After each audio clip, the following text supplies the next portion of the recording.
Welcome to the Life Insurance Financial Education Podcast. We're pulling back the curtain on high cash value life insurance, revealing its role in a comprehensive financial strategy to help you build wealth and achieve your financial goals. I'm your host, James Barber, your Oregon Cash Flow Pro. This is Jane with Tax Exempt Millionaire Club. And I'm Carlo Vaquero with Net Wealth Finance. Last week, we brought you 9 myths that we've heard about the IUL. And we ended up having to break it up into 2 episodes because we've got 9 more today. 9 more myths. Now, these are myths from people who like the IUL and from people who don't like the IUL.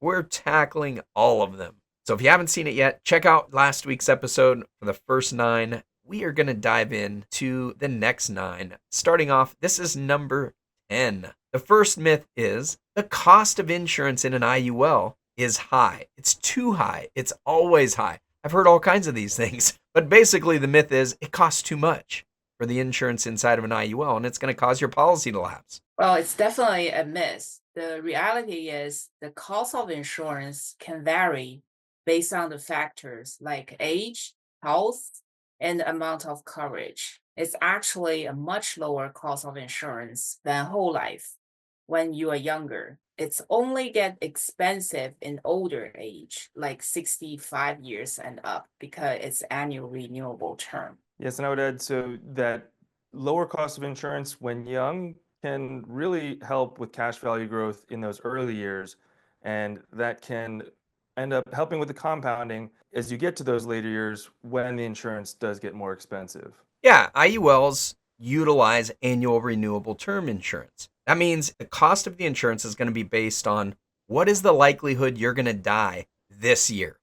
So when you're young, that cost is very, very inexpensive. And we're often buying these things and we're going to hold these policies for many, many decades.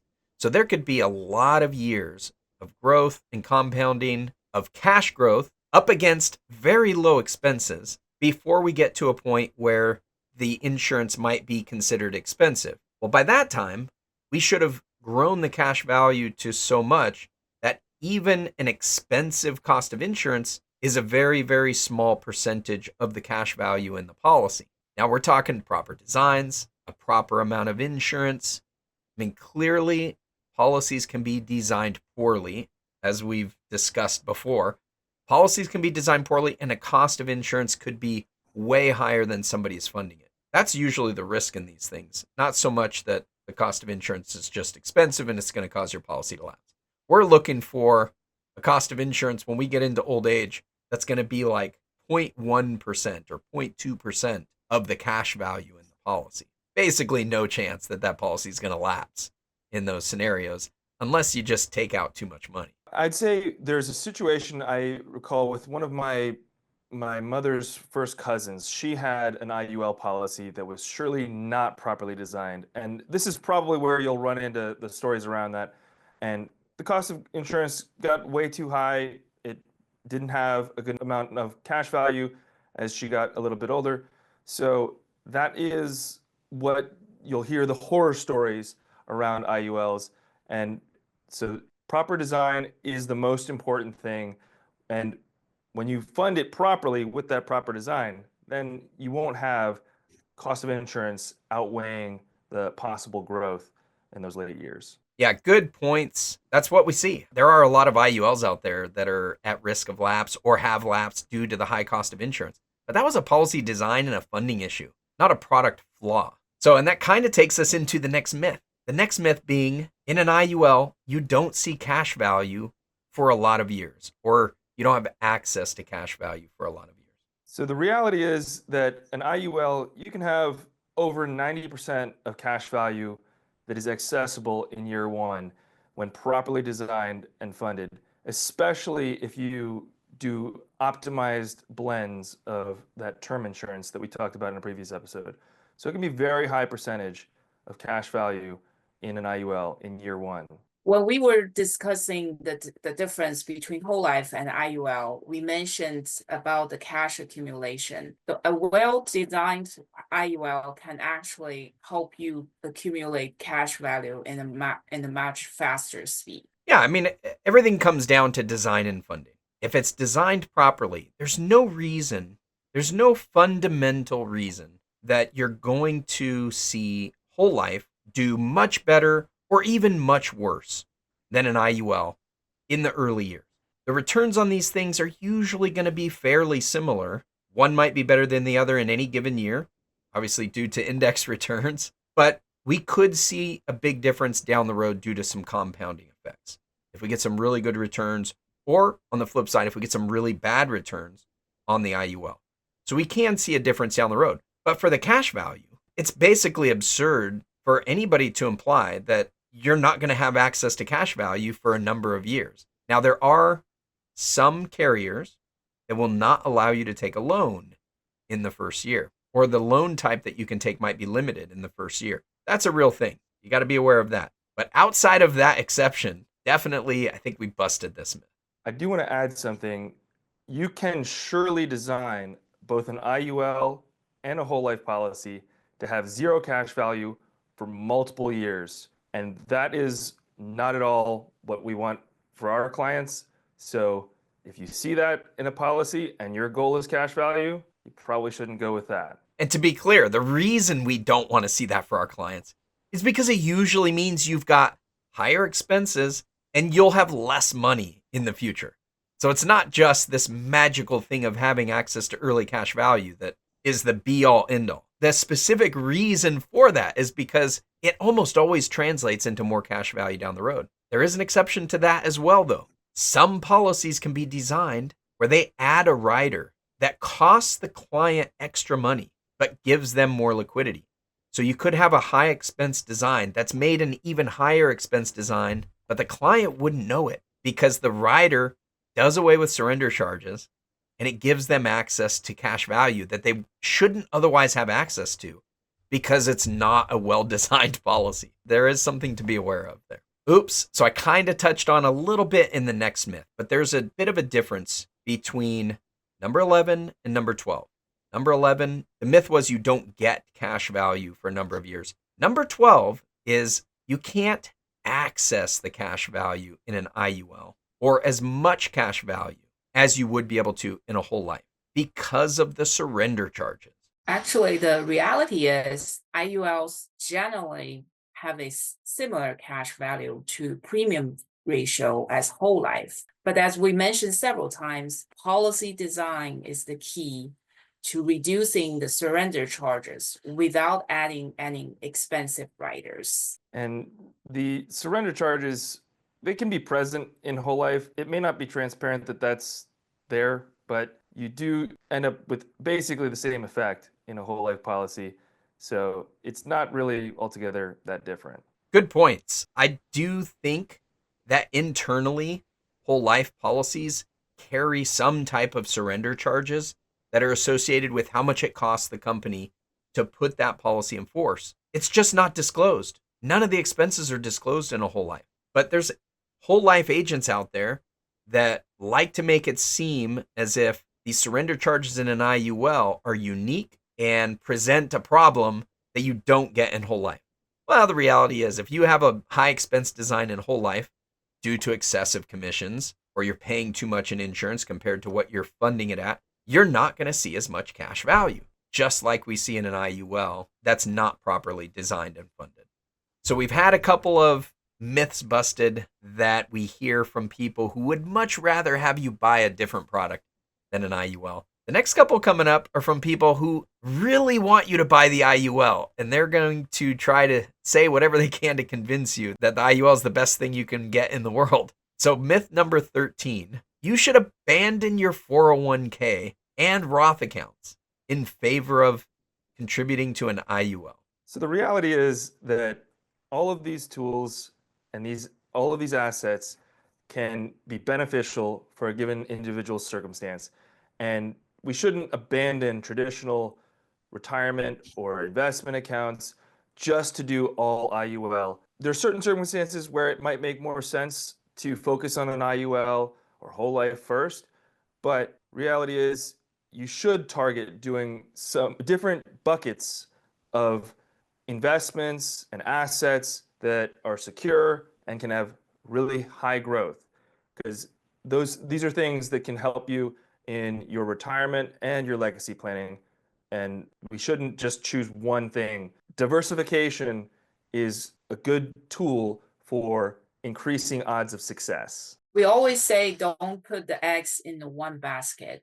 We need the diversification. We want to have the 401k, especially if the company, the employer is matching. Take that. That's quote by quote free money.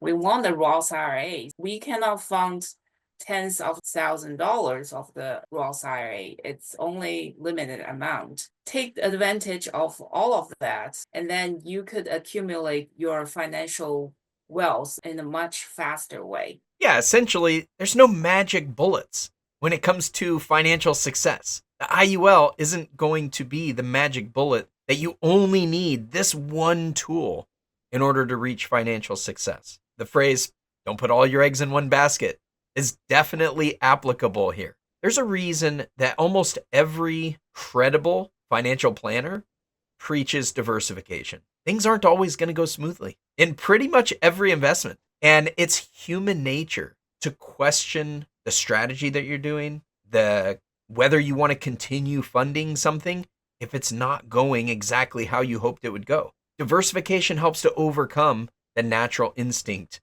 to run from something that might not be playing out how you expect it to, or something that might be experiencing a potential downside or a downturn compared to what other things are doing. It applies to markets just like it applies to IULs. I can't tell you how many IUL clients I've had that we get a 0 year, and even though the market might have been down 20% or 30%, just getting a 0 year in the IUL, they might be questioning if they made the right decision to purchase that product. Well, if it's a small percentage of their portfolio, it's a lot easier to ride out any ups and downs and not have it worry so much. Same thing in the market, same thing in real estate. You're going to get ups and downs that happen. Let's use all the tools that are available out there, the tax advantages that each one affords us, and let's not buy into basically the hype that paints the IUL as the magic bullet. And I would add, generally speaking, if somebody is pitching just one thing or saying anything else other than this path is the only way to success, they're probably overselling whatever it is that they're selling. So keep that in mind. Good point. Good point. And this takes us to myth number 14. I don't hear this too often, but I have heard it from somebody in particular many times over the years, and I keep expecting that they're going to correct themselves. But for number 14, the myth is you will always have arbitrage when you borrow against your IUL. The reality is the returns may not exceed the loan charges. In those years, the index return are lower on active, even though the illustrations will always show half percentage arbitrage with participating index loans. Yeah, the participating index loans, when we're doing an illustration, the rules of an illustration require that it doesn't show more than 0.5% arbitrage.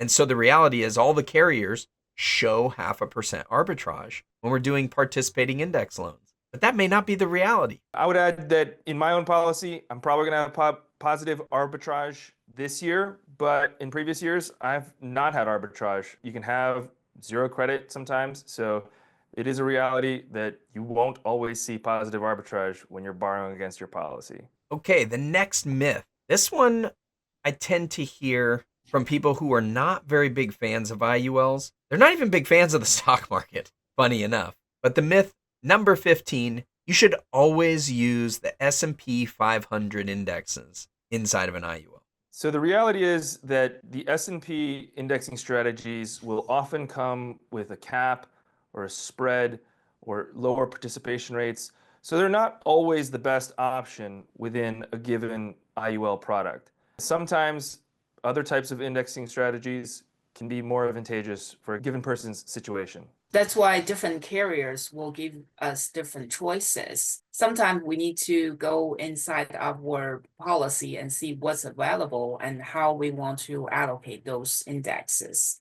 Don't always put eggs into one basket. Yeah, I think we can preach diversification among the index options that are available inside of our IULs, just like we would preach diversification among all of our different investment options. There's no reason to put all of your eggs in the S&P 500 basket, especially if you're going to be dealing with a cap or you're going to be dealing with a spread, you could potentially see better returns utilizing the other different index options. Some of those being volatility index options, some might be some month to month options.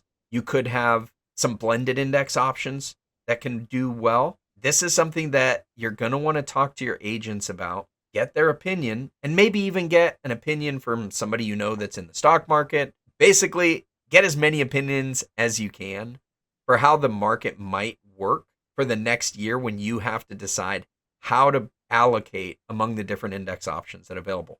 But I would urge you not to pigeonhole yourself into just choosing the S&P 500 options. It's been great. The S&P 500's been on par great for the last 20 years, but it's not always the highest performing index. And generally, within an IUL, you're not going to have the exact same thing or exact same performance as the S&P with the index strategy. It's going to be something maybe based off of futures or some other index that uses the S&P, so you won't always exactly match the S&P return in an IUL. Sometimes it might even be better in a given year, but it just depends. Moving on to myth number 16. Number 16 is IUL costs will always skyrocket and the policy will lapse in old age. The reality is, if properly designed, funded, and managed, the cash value growth should easily absorb the rising insurance costs in the early years and minimize the insurance costs in the later years. And one other thing that we can look at in some of these, as you get to the later years, many of the IUL products that we like might have a guaranteed return that when your cash value growth gets to a decent amount, just that guaranteed portion of the return could cover more than your cost of insurance within that policy. So that is one thing that you can consider. And the main thing is build the cash value within the policy, and the expenses can be outweighed by even minimal crediting amounts. Good points from both of you. We do tend to hear this myth from people who would rather you be purchasing whole life, which carries a fixed premium amount until you die. And so you don't have to really worry about the underlying cost of insurance. Even though inside that policy, the cost of insurance internally might be rising, the design of that policy is meant to cover those costs all the way up until you die. Whereas inside of the IUL, it does require management, as Jing mentioned. We need to manage how much net amount at risk does the insurance company have, because the cost that they're going to charge us is going to be based on that. If we have cash value of $1 million and our overall death benefit is $1.1 million, we have $100,000 at risk to the insurance company. That's not going to be a very expensive cost to only pay for $100,000, even in old age. But if we have $2 million in total coverage and $1 million in cash, now we're paying for $1 million in coverage. That's going to be 10 times higher than if we were paying for $100,000. So we do need to properly manage the policy to make sure that the expenses are affordable when we get into old age. It can sneak up on people, especially if they have a bad design and they don't know to manage the policy in the future. Well, that's where we want to look to as you maybe approaching 70 years of age, and if we still have some of that supplemental term, we might want to cut that off around that time frame, depending on various factors. It also comes to the education. We know it's annual renewable term, but as what James mentioned, if we manage it well, we fund it well, and then with the proper design in the very beginning, it will not lag. Okay, we're almost done. Myth number 17. The IUL will always perform worse than the illustration. So the reality is that a lot of folks who say this are talking about some of these older products and older illustrations that had outrageous crediting rates that were not going to be reality. And so if we do conservative illustrations, which we like to do conservative illustrations, it can be likely that you'll outperform how we illustrate within an IUL. Yes, sometimes the market will have its up and downs, and then for the IUL, we reference the index. So there might be the case if will be worse, but the performance of the actual IUL policy will vary based on the illustration. It will not be always worse than the actual illustration. Yeah, sometimes it's going to be better and sometimes it'll be worse. Since probably 99% of the policies out there are not properly designed and or funded, there probably are going to be most IULs that will underperform the illustration. But a well-funded, properly designed IUL can easily outperform the illustration or match it or get somewhere close. But to just say that it's going to definitely underperform it, I just think that that's a myth that we should forget about. So at one point, probably in the early stages of these IUL policies, people were allowed to illustrate 11 or 12% credits. So we like to keep our illustrations to around 6% because we think that's pretty conservative and gives a good shot at outperforming the illustrations. Yeah, I think there's a high likelihood of success if we're illustrating 6%. And because of the designs, the numbers look really good at 6%. If we beat 6%, the client's going to be really happy. But if we're illustrating 6.5%, 7%, and we get a 6% average, client's not going to be as happy. Let's under promise and over deliver. And with that, let's go to myth number 18. This will be the final myth in this series. And this is one that we often hear from people trying to justify a high expense design. The myth is, don't worry about the lack of cash value in the early years. Just look at it 20 years down the line. That's really all that matters. The reality is the future cash value is impacted by how much early cash value is there. Proper design is the key, as we mentioned many times in this episode. Yes, some of these agents may draw your eye, bring your attention to that 20-year mark. Make sure you at least take a look at what you're seeing is your year one cash value and year two. Hopefully it makes sense for you. Ideally, with a properly designed and funded policy, we should see a very high percentage of your year one premium as cash value. Yeah, and generally, the higher cash value we see early on in these, the more cash value we're going to see later on. Because most likely, it was a well-designed policy. So definitely pay attention to the expenses. The expenses can matter quite a bit. One of the biggest challenges that I've seen from clients that have a poor designed policy is the fatigue of continuing to send thousands of dollars into a policy. They don't see the cash growth happening inside of it. There's the human element that we have to make sure that we overcome. And that's a big part of why we do the designs the way that we do. It's a lot easier to continue funding at a high level inside these products if they get to see some results early on. So if you're an agent out there, please design good policies for your clients. And if you're a client, demand a good design from your agents. And if they won't give it to you, find another agent who will. It's time for this week's call to action.